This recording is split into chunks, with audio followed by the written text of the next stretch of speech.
Mesdames, Messieurs, bienvenue au journal sur News 24. Au sommaire, santé publique, SAIA, le Cameroun a désormais son centre hospitalier de recherche et d'application en chirurgie endoscopie et reproduction humaine, une initiative louable de la première dame Chantal Biya qui a procédé elle-même à son inauguration hier vendredi à Yaoundé. Affaire Jean-Marie Atangana Mebara, la Commission africaine des droits de l'homme et des peuples ordonne sa mise en liberté. C'était lors de la 58e session ordinaire à Banjul en Gambie. Et ce n'est pas tout, elle demande qu'il lui soit versé la somme de 400 millions de francs CFA au titre de dommages. Voilà pour la vitrine. Une fois de plus, bienvenue au journal.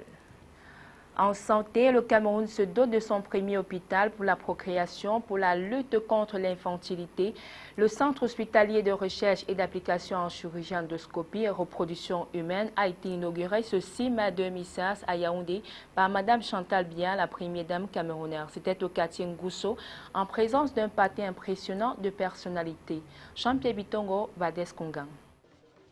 Il a fallu du temps pour que cet hôpital de référence sorte finalement des fonds baptismaux. Du 1er décembre 1999, jour de la pose de la première pierre du centre hospitalier de recherche et d'application en chirurgie endoscopique et reproduction humaine par Chantal Biya, à ce 6 mai 2016, jour de son inauguration, toujours par la première dame du Cameroun. Cela fait exactement 17 ans et 5 mois. Pour avoir passé ce concours de patience et d'endurance, certains personnels ont été décorés par le ministre André Mamafouda de la Santé publique.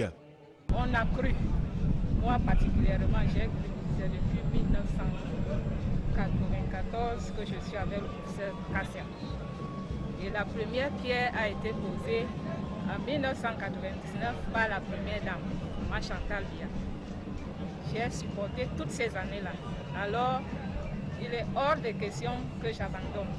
Pour la première dame, la décision de créer le centre hospitalier de recherche et d'application en chirurgie endoscopique et reproduction humaine traduit leur volonté conjointe, son époux et elle-même, à soutenir les femmes face aux différentes pathologies qui les accablent si souvent. Pour cette grande réalisation appelée à devenir une grande réussite pour la postérité, Chantal Biya dit merci au président de la République du Cameroun. Ce sera là notre façon de dire merci à Monsieur le Président de la République pour ce magnifique don fait aux femmes.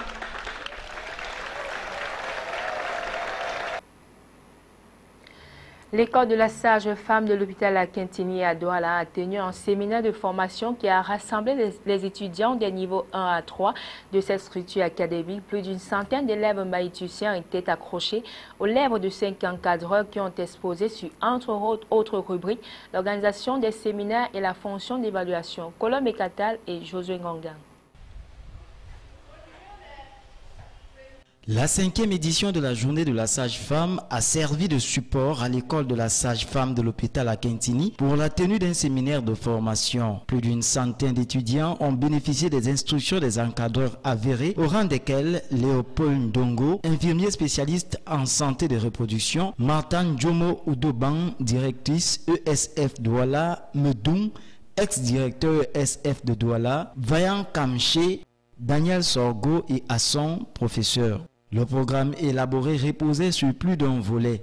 Au cas par cas, l'on a déroulé un menu sur, entre autres rubriques, la formation à toute fonction médicale, l'organisation des séminaires, la fonction d'évaluation, la qualité des soins et leurs améliorations. Des notions dispensées avec acuité à un auditoire réceptif. Ce séminaire n'est qu'un aperçu d'un travail de longue haleine qui, heureusement, laisse entrevoir des perspectives réjouissantes. En tant que la directrice de l'école de sage-femme de Douala, je souhaite que les sages-femmes sortent de cette conférence mieux outillées, mieux formées à ce qui concerne la sage-femme en général et le travail de la sage-femme en particulier. Des exposés sur la prise en charge de la mère par la sage-femme et la pratique de cette dernière pour le bien-être du nouveau-né était un des moments saillants des travaux. Il convient de rappeler que le thème retenu pour la 5e édition de la Journée internationale de la sage-femme est « Femmes et nouveau-né au cœur de la préoccupation de la sage-femme ». Affaire Jean-Marie Atangana Mebara, la Commission africaine des droits de l'homme et des peuples ordonne sa mise en liberté. Réunion 158e session ordinaire du 6 au 20 avril 2016 à Banjul, en Gambie. La Commission africaine des droits de l'homme et des peuples réclame la mise en liberté de Jean-Marie Atangana Mebara et estime que l'État du Cameroun doit reverser à l'intéressé la somme de 400 millions de francs CFA au titre de dommages. Salomon Fouy. Le 26 juin 2012, le secrétaire de la Commission des droits de l'homme et des peuples de l'Union africaine est saisi d'une plainte de Jean-Marie Atangana Mebara, introduite sur le fondement de l'article 55 de la Charte africaine des droits de l'homme et des peuples. Une plainte dirigée contre l'État du Cameroun, elle fait suite à sa garde à vue, intervenue le 1er août 2008 pour des faits de détournement de deniers publics dans le cadre de l'achat avorté de l'aéronef présidentiel. Le 3 mai 2012, le tribunal de grande instance de Yaoundé acquitte le plaignant et ordonne sa mise en liberté le 4 mai 2012. Le 7 mai 2012, il est de nouveau inculpé et maintenu en prison, puis condamné plus tard par la Cour d'appel du centre à 15 ans de prison ferme.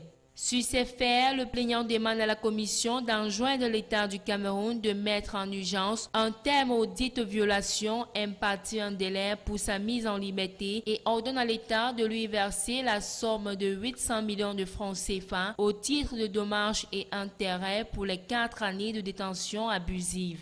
L'État du Cameroun a pu produire ces éléments de défense devant la commission qui, dans son verdict, considère que la détention du plaignant est arbitraire et conclut qu'il y a violation des dispositions de l'article 6 de la Charte africaine.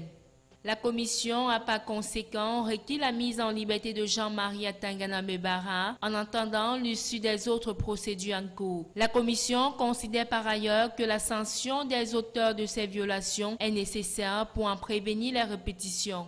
Relativement aux dommages, la commission note que l'affaire Atangana Mebara a un caractère très politique et estime qu'un dommage d'un montant de 400 millions de francs CFA serait juste.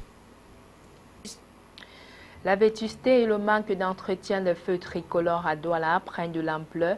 Dans la plupart des carrefours, ces feux de signalisation se sont éteints il y a longtemps, malgré les désagréments que cela crée à la circulation urbaine. Les autorités en charge brillent par le silence. Justine Totom. Il suffit de se rendre à un carrefour de la ville de Douala pour se rendre compte que les feux tricolores sont défectueux. À cela, ajoutons l'inconstance de l'énergie électrique, qui elle aussi perturbe le fonctionnement maximal de ces installations. La question de leur entretien incombe au département de la voirie, de la circulation et des transports de la communauté urbaine de Douala. En guise de réponse à cette épineuse situation, le chef du département du transport et de la circulation à la CUD fait savoir que leur réhabilitation est en cours. La magistrature administrative de la ville a prévu d'investir près de 450 millions de francs CFA pour les 3 années à venir dans les équipements de signalisation. L'entreprise chargée d'assurer la maintenance est à pied d'œuvre selon ce dernier.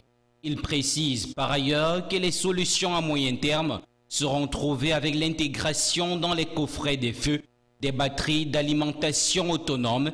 Question de suppléer le déficit en énergie qui représente un gros investissement. En 2017, il est prévu des feux du côté du carrefour d'Urbonne et Masson à Bonamoussadi. En 2018, ce sera au tour des carrefours Ange Raphaël à la Cité SIC et Ron Poulins à Makepe. En attendant la matérialisation de ces projets, les feux tricolores sont parfois substitués par la police aux heures de pointe. Les feux tricolores encore en bon état dans certains carrefours devraient être rénovés, tandis que d'autres intercessions devraient bénéficier de nouvelles installations. Pour 2016, les carrefours concernés sont Djonjo du côté de Bonapriso et le parcours Vita de Makepe. Les travaux de construction de la pénétrante est de la ville de Douala génèrent insalubrité, dégradation des axes secondaires, plus précisément au lieu dit Elfeu Axelou au carrefour Nelson Mandela, une situation qui met mal à l'aise les conducteurs de moto et certains riverains. Justice Totom, Benoît Dormont. Voici le nouvel échangeur en construction au lieu dit Elf Axelour, non loin de l'immeuble Betemen. À un jet de pierre de là, la jonction Axe-Ndekoti est barricadée par des blocs de béton. Conséquence, un dépotoir d'ordures de fortune qui sert également d'urinoir. Des nappes d'eau insalubres et nauséabondes peuvent témoigner l'absence des services d'hygiène qui ont disparu il y a de cela belle lurette. Plus loin vers la jonction village, un scénario similaire. Sauf qu'ici, la conséquence directe est la création des embouteillages sur la voie publique. Et là, les conducteurs de motos se sont frayés un raccourci qui, avec l'intensité des pluies, devient de plus en plus impraticable. Alors on perd en temps et en argent. Non, ça du travail, puisque le temps qu'on met, peut-être pour des villages en Kololo, parce que naturellement, on peut faire 20 minutes pour arriver là en Kololo. Mais si c'est dans le cas dans le village, vous voyez, ça va être mieux. Souvent, vous n'avez pas même une heure de temps pour dans l'embouteillage. J'ai un bloc, tout dans ce quartier, dans le congrès à moto, on ne sait pas. Partout là, il y a plein de routes maintenant. On dit comment l'embouteillage a diminué. Pour le moment, on voit que l'embouteillage ne peut pas diminuer. Voilà, ils perdent le temps. Et ils ne connaissent pas que les gens doivent passer. Donc ce qui fait que quand ils bloquent un côté, ils ne savent pas qu'il y a que les gens qui vont passer de l'autre côté. Et puis les deux côtés même se bloquent. Quant aux responsables de la société Razel, ils n'ont pas souhaité s'exprimer sur le sujet. En attendant, les usagers de ces voies doivent encore endurer, puisque nul ne sait à quand la fin des travaux, tellement le constructeur entretient sa langue de bois. Fin du journal, merci de votre fidélité et bonne suite des programmes sur CamNews 24.